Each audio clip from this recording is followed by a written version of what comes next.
파킹 통장이나 CMA 통장 둘 중 하나는 만들어야 할 것 같은데 도대체 어떤 걸 만드는 게 좋을지, 그리고 CMA 통장은 금리는 높은데 혹시 예금자 보호 안 되는 건 아닌가 걱정되는 분들 많으시죠? 그래서 오늘은 재테크 필수 통장이라고 불리는 파킹 통장과 CMA 통장을 사람마다 성향과 보유 금액에 따라 어떻게 선택하면 좋은지, 그리고 최종적으로 월급 통장으로는 어떤 상품이 좋은지도 같이 추천해 드리겠습니다. 만약 아직도 월급 통장으로 입출금 통장 사용하고 계시다면 오늘 영상 보시면서 파킹 통장이나 CMA 통장 하나 개설해 보시고 더 많은 이자 꼭 챙겨가시길 바랍니다. 주식이 왜 수익률이 높을까요? 바로 하이 리스크, 하이 리턴 구조이기 때문인데요. 위험이 높을수록 수익률도 같이 올라가는 구조입니다. 반대로 말하면 안정성이 높은 상품은 수익률이 상대적으로 낮아질 수밖에 없습니다. 이 원리를 알고 오늘 영상 보시면 왜 CMA 통장은 금리가 높은 대신 예금자 보호가 안 되는지 이해가 되실 겁니다. 그래서 파킹 통장이 좋아요? 아니면 CMA 통장이 좋아요? 그래서 뭘 만들어야 하는 건데요. 이게 가장 궁금하실 건데요.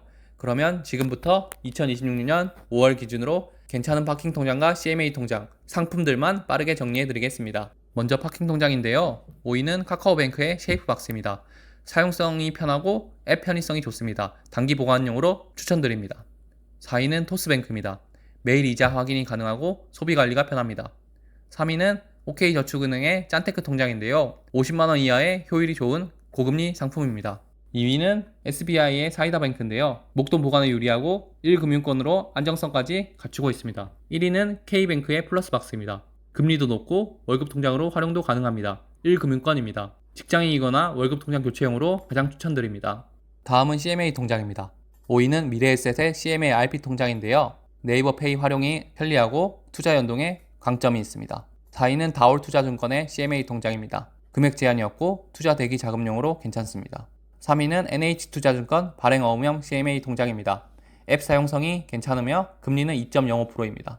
2위는 KB증권의 발행어음형인데요. 금리가 3위보다 살짝 높고 대형 증권사라 안정감이 있습니다. 1위는 우리원 CMA 통장인데요. 종금형 상품으로 CMA 통장이지만 예금자 보호가 가능합니다. 안정성과 CMA 모두를 챙기고 싶으시다면 우리원 CMA 통장을 추천드립니다. 근데 여기서 진짜 중요한 게 하나 있는데요. 사실 금융상품 가입 전 가장 먼저 봐야 하는 건 내 돈이 안전한가입니다. 그래서 가입 전에 꼭 확인하셔야 하는 게 있습니다. 바로 상품 설명서에 있는 예금자 보호 문구입니다. 앱 상품 설명 맨 아래쪽을 보면 보통 이런 문구가 있습니다. 보호되는 상품은 예금자 보호법에 따라 1인당 5천만원까지 보호, 이렇게 적혀 있고, 보호가 안 되는 상품은 이 금융상품은 예금자 보호법에 따라 보호되지 않습니다. 이렇게 적혀 있습니다. 그래서 나는 안정성이 제일 중요하다, 이런 분들은 파킹 통장을 추천드립니다. 반대로 나는 어느 정도 리스크를 감수할 수 있고 조금이라도 더 높은 금리를 원한다, 이런 분들은 CMA 통장을 추천드립니다. 그리고 나는 금리고 뭐고 복잡하고 귀찮은 거 다 싫다, 최소한 일반 입출금 통장에는 돈을 넣어두기 싫다, 이런 분들은 K뱅크나 카카오뱅크를 적극 추천드립니다. 그리고 이전 영상에서도 언급했지만 진짜 중요한 건 한도입니다. 많은 분들이 금리 7%, 8% 이런 숫자만 보시는데요. 근데 50만원까지만 적용되면 사실 큰 의미가 없습니다. 그래서 현실적으로 금리뿐 아니라 한도까지 같이 봐야 됩니다. 그래서 이번에는 가지고 있는 현금 규모에 따라 현실적으로 어떤 통장이 좋은지 추천드리겠습니다. 금액 한도 기준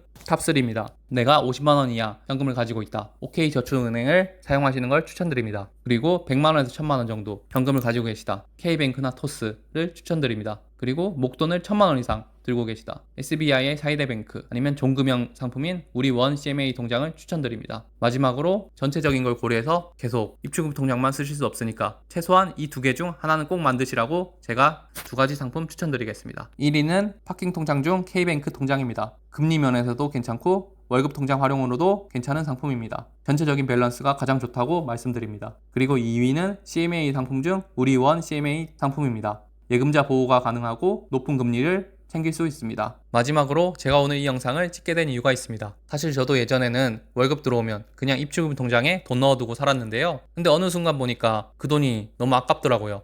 그래서 카카오뱅크 쉐이프박스에 돈을 넣어뒀더니 이자가 계속 붙고 있더라고요. 지금 보시는 화면처럼 실제로 제가 보관하고 있는 돈 기준으로도 이자가 계속 붙고 있습니다. 솔직히 예전에는 이거 얼마나 차이가 난다고 이렇게 생각 많이 했는데요. 막상 몇 개월 지나고 보니까 생각보다 체감 차이가 꽤 컸습니다. 그래서 저는 요즘 진짜 많이 느끼는 게 재테크의 시작은 투자보다 월급 통장부터 바꾸는 것이라고 생각이 듭니다. 많은 분들이 무조건 금리가 높은 게 좋은 거 아닌가요? 이렇게 많이들 물어보시는데요. 오늘 영상 내용 보셨다면 꼭 금리만 높다고 좋은 건 아니라는 거 이제 아시겠죠? 그래도 파킹 통장이나 CMA 통장을 사용하시면 최소한 내 돈이 잠자는 건 막아줄 수 있습니다. 오늘 영상 보시고 아직도 일반 입출구 통장만 사용하고 계셨다면 꼭 본인 성향에 맞는 통장 하나 만드셔서 잠자는 돈부터 깨워보시길 바랍니다. 오늘 영상이 도움되셨다면 구독과 좋아요 부탁드립니다. 감사합니다.